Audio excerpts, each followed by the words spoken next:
Hello everyone, स्वागत है आप सभी का आज की एक और नई वीडियो में। आज यहाँ पर हम हाई सेकेंडरी रसायन शास्त्र का पेपर देखने वाले हैं। सेट बी हमारे पास है।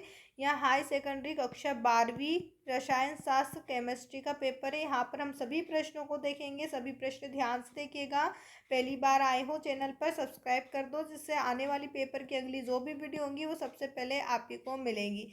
यहाँ पर आप देखिए, मैक्सिमम मार्क जो आपका रहेगा 70 नंबर। पेपर आपसे 70 नंबर में पूछा जाएगा। टोटल क्वेश्चन जो है 20 है, तो यहाँ पर आपसे 20 क्वेश्चन पूछे जाएंगे। क्वेश्चन की हम बात करें तो सबसे पहले यहाँ पर आप देखिए, प्रत्येक प्रश्न में दिए गए विकल्पों में से सही विकल्प चुनकर आपको यहाँ बताना है। 6 नंबर में यहाँ पर आपसे पूछे गए सही विकल्प। पहला है संक्रमण तत्वों में अंतिम इलेक्ट्रॉन प्रवेश करता है। यहाँ पर आपका आंसर बता देना है N-1 डी में प्रवेश करता है। ऑप्शन द आपका सही उत्तर रहेगा। इसके बाद है मानक हाइड्रोजन इलेक्ट्रॉन का विभव माना जाता है। मानक हाइड्रोजन इलेक्ट्रॉन का विभव जो है वो कितना माना जाता है? 0। यहाँ पर आपको 0 पर टिक करना है। ऑप्शन थर्ड आपका सही उत्तर रहेगा। नंबर 3 है दूध से दही का जमना कौन सी क्रिया है? तो दूध से दही का जमना एक अनुत्क्रमणीय क्रिया है, क्योंकि यहाँ पर हम दूध से दही बना सकते हैं लेकिन दही से वापस दूध नहीं बना सकते, इसलिए आपकी अनुत्क्रमणीय क्रिया हो जाएगी। इसके बाद है प्रति 10 डिग्री सेल्सियस ताप वृद्धि से अभिक्रियता हो जाती है। अभिक्रियता क्या हो जाती है? यहाँ आपको बताना है दोगुनी अधिक हो जाती है। क्या हो जाती है? दोगुनी अधिक हो जाती है। इसके बाद है विद्युत का सर्वोत्तम सुचालक। तो विद्युत का सर्वोत्तम सुचालक होता है ग्रेफाइट। यहाँ पर आपको ऑप्शन थर्ड ग्रेफाइट पर टिक कर देना है। नंबर 6 पर है गैसों की द्रव में विलयता का नियम किसने दिया? तो द्रव में गैसों की विलयता का नियम जो है हेनरी ने दिया था। यहाँ पर आपको ऑप्शन फर्स्ट में हेनरी दिया हुआ है, हेनरी पर टिक कर देना है। इसके बाद यहाँ पर इंग्लिश मीडियम वाले बच्चों के लिए क्वेश्चन दिए हुए हैं। प्रश्न नंबर 2 है, जिसमें यहाँ पर आपसे रिक्त स्थान पूछे गए हैं।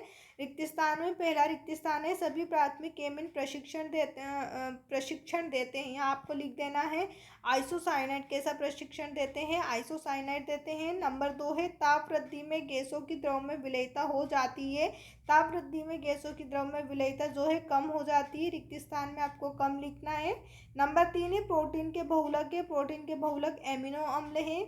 इसके बाद है 4 पर प्राथमिक अल्कोहल ऑक्सीकृत होकर बनाते हैं। जो प्राथमिक अल्कोहल होते हैं वो ऑक्सीकृत होकर एल्डिहाइड बनाते हैं। इसके बाद है ऋणात्मक विचलन दर्शाने वाले विलयन का क्वथनांक होता है। जो ऋणात्मक विचलन दर्शाते हैं उनका क्वथनांक उच्च होता है। ताप वृद्धि से गैसों की द्रव में विलयता है। ताप वृद्धि से गैसों की द्रव में विलयता कम हो जाती है। यहाँ पर आपको इसके बाद रिक्त स्थान दिए गए इंग्लिश मीडियम वाले बच्चों के लिए। प्रश्न नंबर 3 में आपसे सत्यासत्य 6 नंबर में पूछे गए। टोटल जो यहाँ पर आपसे ऑब्जेक्टिव वो 28 यानी कि 28 नंबर के ऑब्जेक्टिव पूछे जाएंगे। उसके बाद फिर 2 नंबर वाले प्रश्न पूछे जाएंगे, 3 नंबर वाले और 4 नंबर वाले। ये सभी प्रश्नों को हम देखेंगे। वीडियो को ध्यान से ज़रूर देखिएगा और चैनल पर पहली बार आए तो सब्सक्राइब ज़रूर करिएगा। अब यहाँ पर हम बात कर रहे थे सत्यासत्य की। तो पहला है एंजाइम प्रोटीन होते हैं, यह कथन आपका सत्य रहेगा। नंबर 2 एक आणविक नाभिक स्नेही प्रतिस्थापन विन्यास का प्रतिपन्न होता है, यह कथन आपका सत्य है। एप्लोक के तत्व अंतः संक्रमण तत्व कहलाते हैं, यह कथन भी सत्य रहेगा। इसके बाद है नंबर 4 ZnCdHg संक्रमण तत्व है, यह आपका असत्य रहेगा। फॉर्मेल्डिहाइड के अपचयन में फार्मिक अम्ल बनता है, तो यहाँ आपका असत्य रहेगा। फॉर्मेल्डिहाइड के अपचयन में फार्मिक अम्ल नहीं बनता है। शून्य कोटि की अभिक्रिया सांद्रण पर निर्भर नहीं होती, तो यहाँ कथन भी आपका सत्य रहेगा। जो शून्य कोटि की अभिक्रिया है वो सांद्रण पर निर्भर नहीं होती है। ये 6 नंबर के आपके जो सत्य सत्य कंप्लीट हुए। अब इसके बाद नंबर 4 में आपसे जोड़ी पूछी गई है। जोड़ी आपसे 5 नंबर में पूछी जाएगी। 5 नंबर की जोड़ी में सबसे पहले आपसे पूछा है विशिष्ट प्रतिरोध, जिसे आपको मिला देना है ओम सेंटीमीटर इनवर्स। डाइस्टेज जिसे हम मिलाएंगे स्टार्च का शर्करा में परिवर्तन। कैनिजारो अभिक्रिया जिसे हम मिलाएंगे अल्कोहल अम्ल का लवण। और प्राथमिक एमिनो को आपको RnH2 धाना से मिलाना है। रोजनमुंड अभिक्रिया एल्डिहाइड से मिलाना है। ये जोड़ी आपकी कंप्लीट हुई। इसके बाद है एक शब्द या एक वाक्य में उत्तर। तो यहाँ पर आपसे 5 नंबर में पूछे गए हैं। जोड़ी और एक शब्द में उत्तर आपसे दोनों 5-5 नंबर में पूछे जाएंगे। प्रश्न है क्लोरोफॉर्म का रासायनिक सूत्र क्या है। क्लोरोफॉर्म का यहाँ पर आपको रासायनिक सूत्र बता देना है। ईडीटी एक किस प्रकार का संलग्नीय है, तो यहाँ आपको लिखना है हेक्सातंतुर है। संक्रमण धातुओं के लवण सामान्यतः रंगीन क्यों होते हैं, क्योंकि इनमें अयुग्मित इलेक्ट्रॉन होते हैं। अयुग्मित इलेक्ट्रॉन के कारण ये क्या होते हैं, सामान्यतः रंगीन होते हैं। इसके बाद है लेंथेनाइड व एक्टिनाइड में किस में संकुचन अधिक होता है, तो यहाँ पर आपको बताना है एक्टिनाइड में लेंथेनाइडो और एक्टिनाइडो में सबसे ज़्यादा संकुचन जो है एक्टिनाइडो में होता है। सेल का ईएमएफ हम किससे नापते हैं, विभवमापी से। इसके बाद यहाँ पर आपसे आपके बुक के जो है क्वेश्चंस पूछे जाएंगे, तो यहाँ मैं आपको बता दूँ 6 से लेकर 12 तक टोटल जो 6 क्वेश्चन जो है आपसे 2 मार्क्स के पूछे जाएंगे। हर एक क्वेश्चन के पीछे आपको मार्क्स दिए जाएंगे।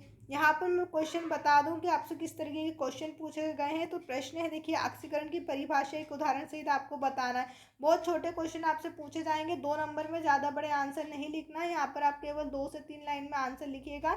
अब है कीलेट संकुल क्या होते हैं, एक उदाहरण लिखिए। तो देखिए यहाँ पर सिर्फ आपसे परिभाषाएं पूछी जाएंगी उदाहरण सहित। प्रश्न नंबर 7 है गैल्वेनिक सेल व विद्युत अपघटनी सेल में 2 अंतर, केवल 2 अंतर आपको बताना है अथवा में आपको कार्य लिख देना है। विटामिन ई के, विटामिन ए, ई, डी और के एक एक कार्य आप लिख सकते हैं, चाहे तो 2 भी लिख सकते हैं।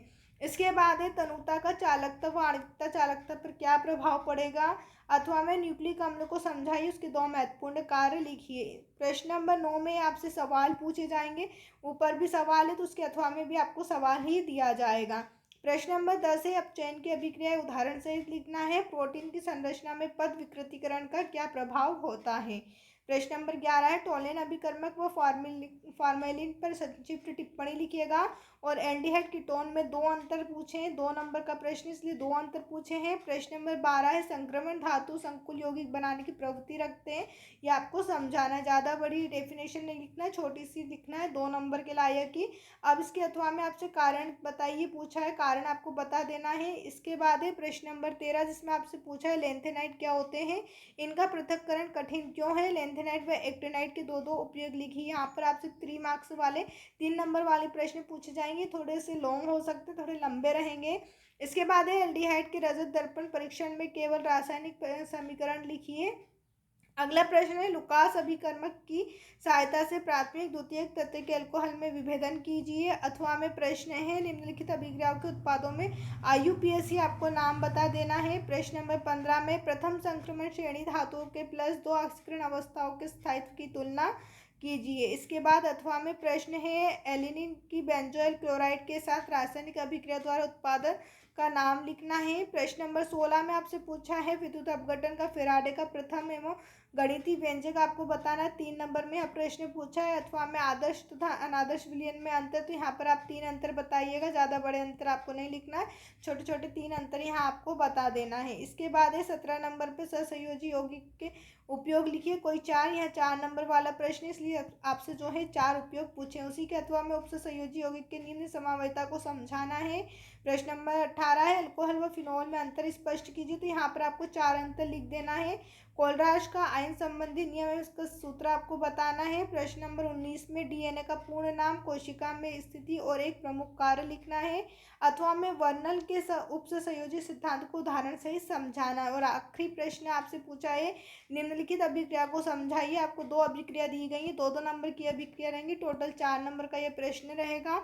इसके अथवा में निम्न यौगिक कैसे प्राप्त करोगे, यहाँ आपसे पूछा गया है कि ये यौगिक जो आपको दिए गए हैं किस तरीके से प्राप्त करोगे, तो यहाँ पर आपको जो है बता देना है। उम्मीद है आप सभी को ये प्रश्न समझ में आ गए होंगे। अगर इनमें से आप जिसका भी आंसर चाहते हैं कमेंट करके ज़रूर बताइएगा, जिसका आंसर मैं आपको अपने टेलीग्राम चैनल पर बताऊंगी। टेलीग्राम चैनल ज्वाइन करने के लिए मैंने नीचे लिंक दी हुई है, जहाँ से आप हमारे टेलीग्राम चैनल को ज्वाइन कर सकते हैं। वीडियो देखने के लिए आप सभी का धन्यवाद। चैनल को सब्सक्राइब करना बिल्कुल ना भूलें और वीडियो को लाइक ज़रूर करें।